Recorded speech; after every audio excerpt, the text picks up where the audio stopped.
السلام علیکم ورحمۃ اللہ وبرکاتہ۔ اعوذ باللہ من الشیطان الرجیم، بسم اللہ الرحمن الرحیم۔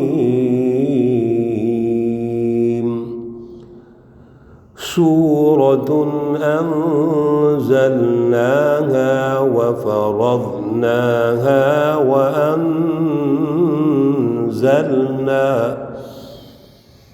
وأنزلنا فيها آيات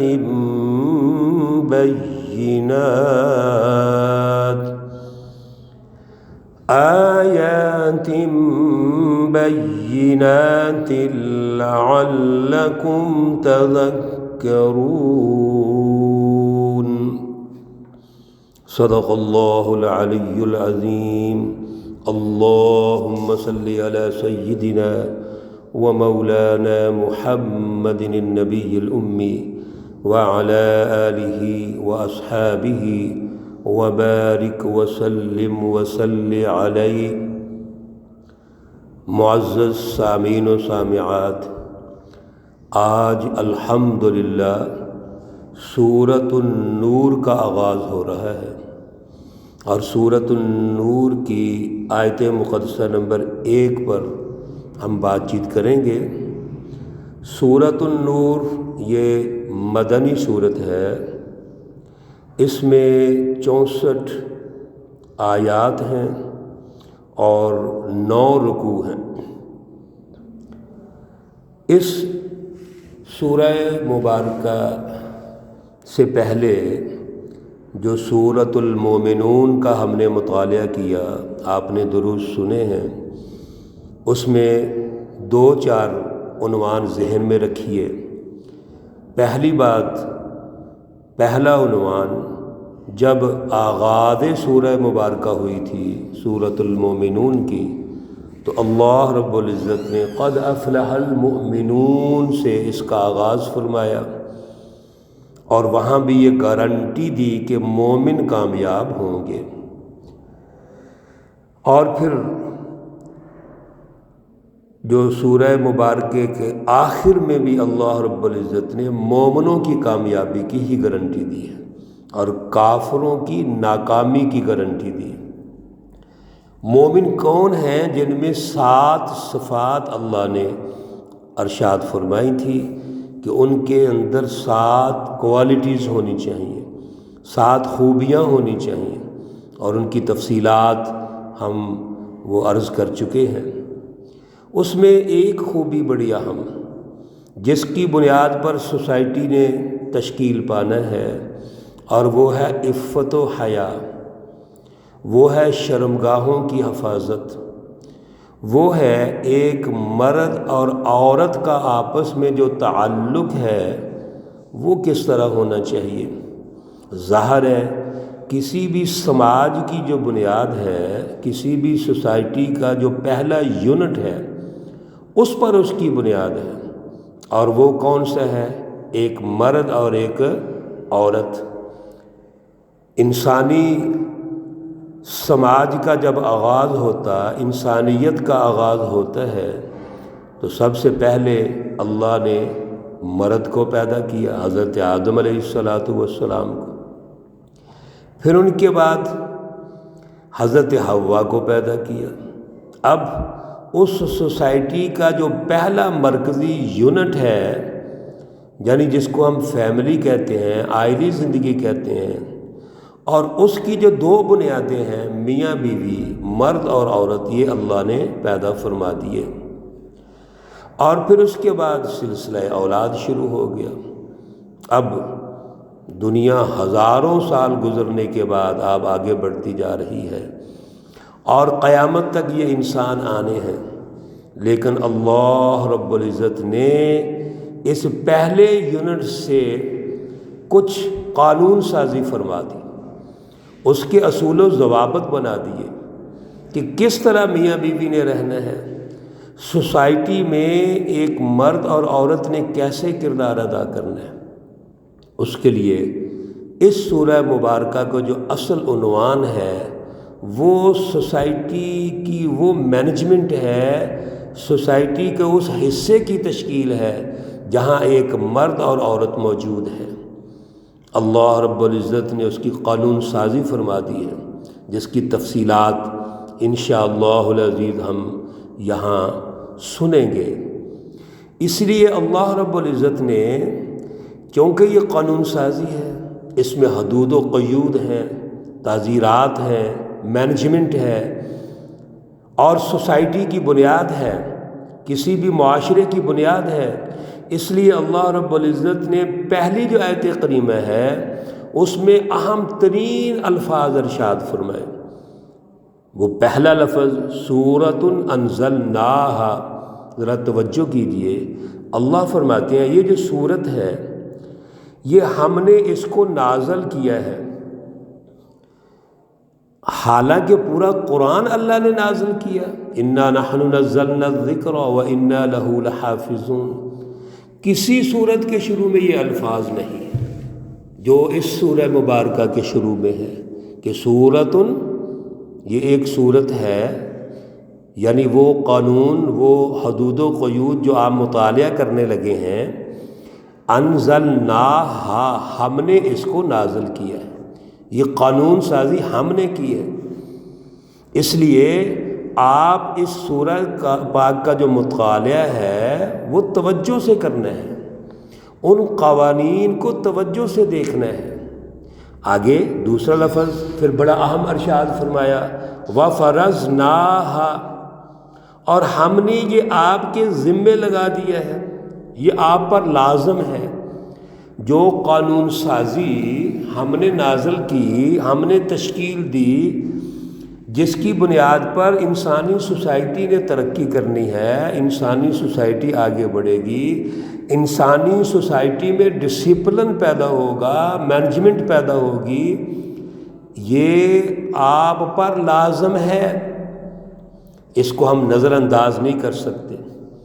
وَأَنزَلْنَا فِيهَا آيَاتٍ بَيِّنَاتٍ، ہم نے اس میں نازل کی ہیں آیات، وہ نشانیاں، وہ قوانین، بینات جو واضح ہیں، واضح قانون سازی ہے، کوئی ابہام نہیں ہے، 2 اور 2 کی 4 کی طرح واضح ہے۔ اب کرنا کیا ہے؟ لعلکم تذکرون، تاکہ تم اس کو یاد رکھ لو، اس کے مطابق اپنی زندگی بسر کر لو۔ تذکر، جب بھی کوئی لفظ قرآن پاک میں ہم مطالعہ کرتے ہیں، سنتے ہیں، تو اس کا مطلب ہے اللہ کی رہنمائی کو سمجھنا، یاد رکھنا، اس کی رٹ قائم کرنا۔ کوئی بھی چیز سوسائٹی کے اندر اگر ہم یاد رکھنا چاہتے ہیں تو اس کو سچی تعلیم کے ذریعے سے پھیلایا جاتا ہے، سچے ماحول کے ذریعے سے غالب کیا جاتا ہے، پھر اس سچی تعلیم کی رٹ قائم کی جاتی ہے۔ نتیجہ کیا نکلے گا کہ جو آنے والی نسلیں ہیں اس ماحول سے متاثر ہو کر اپنی تربیت حاصل کریں گے۔ یاد رکھیے، تربیت ہمیشہ اوپر سے نیچے آتی ہے۔ تربیت کیا ہے؟ انسانوں کے رویے بنانا، اخلاقیات کو درست کرنا، سماج کی تشکیل درست قوانین کے مطابق کرنا، یہ وہ تربیت ہے۔ یہ کون کرے گا؟ اوپر سے جو سچے حکمران ہیں وہ کریں گے۔ سچے حکمران، سچی جماعتیں جب غالب ہوتی ہیں تو تربیت یہ ہوتی ہے کہ وہاں سوسائٹی میں اوپر سے لے کے ایک بچے تک عدل ہوگا، مساوات ہوگی، اخلاقیات غالب ہوں گے، انسانی اقدار غالب ہوں گے، انسانی رویوں میں اعتدال ہوگا، ملکی خصوصیات غالب آئیں گے، بہیمی اور حیوانی خصوصیات مغلوب ہو جائیں گے۔ لیکن اگر بالعکس اس کے شیطانی جماعتیں غالب آ جائیں، ظلم غالب ہو، شیطان اور شیطانی جماعتیں کفر، شرک اور نفاق کو غالب کر دیں تو ساری سوسائٹی کے رویے چینج ہو جائیں گے، نیچے تک ظلم آ جائے گا۔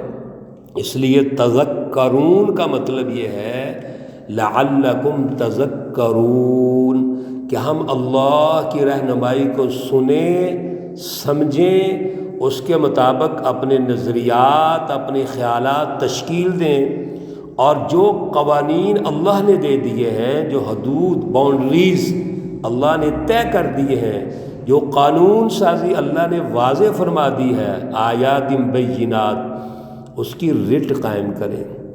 اس لیے اس پہلی آیت مبارکہ کو اچھی طرح، جس طرح ہم نے عرض کیا، اختصار کے ساتھ واضح طور پر اپنے قلوب میں، ہم نے اپنے عقل اور دل کے اندر اس کو جگہ دینی ہے، سمجھنا ہے کہ یہ اللہ کی سورہ مبارکہ سورۃ النور جو آغاز ہو رہا ہے، ہم نے ان کے قوانین پر ایمان بھی لانا ہے اور ذمہ داری ہے اس پر عمل بھی کرنا ہے۔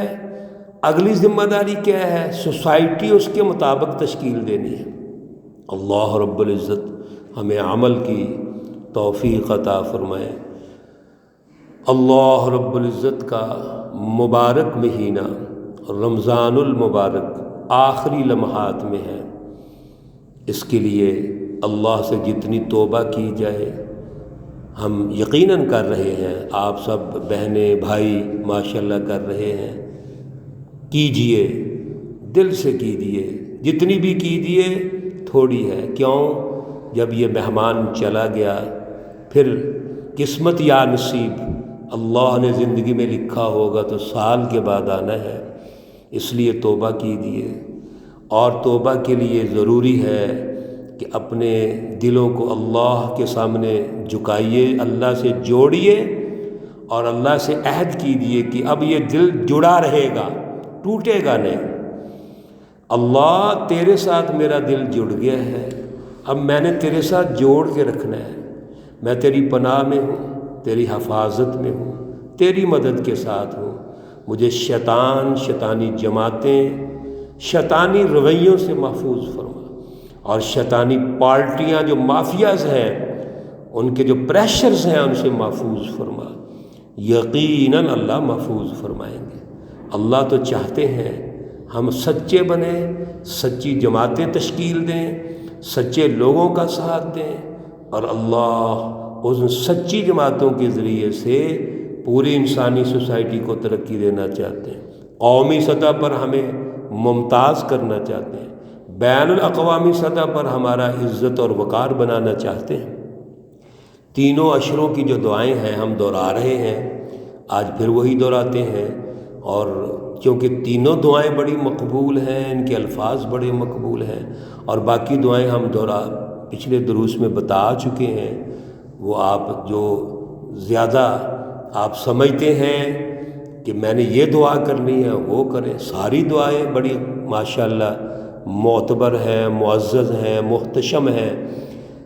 پہلے عشرہ رحمت کی دعا رب اغفر وارحم وانت خیر الراحمین، عشرہ مغفرت دوسرا ہے جس کی دعا استغفر اللہ ربی من کل ذنب واتوب الیہ، تیسرا عشرہ نجات ہے اللہم انک عفو تحب العفو فاعف عنا۔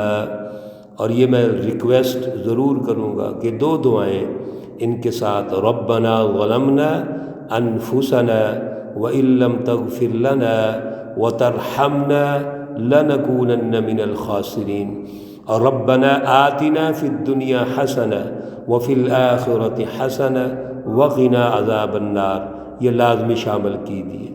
اللہ رب العزت تمام مرحومین و مرحومات کو جنت الفردوس میں اعلیٰ مقام عطا فرمائے۔ اللہ رب العزت تمام بیماروں کو شفائے کاملہ عاجلہ مستمرہ عطا فرمائے۔ ربنا تقبل منا إنك أنت السميع العليم وتب علينا إنك أنت التواب الرحيم وصلى الله تعالى على النبي الأمي محمد وعلى آله وأصحابه أجمعين برحمتك يا أرحم الراحمين. السلام عليكم ورحمة الله وبركاته.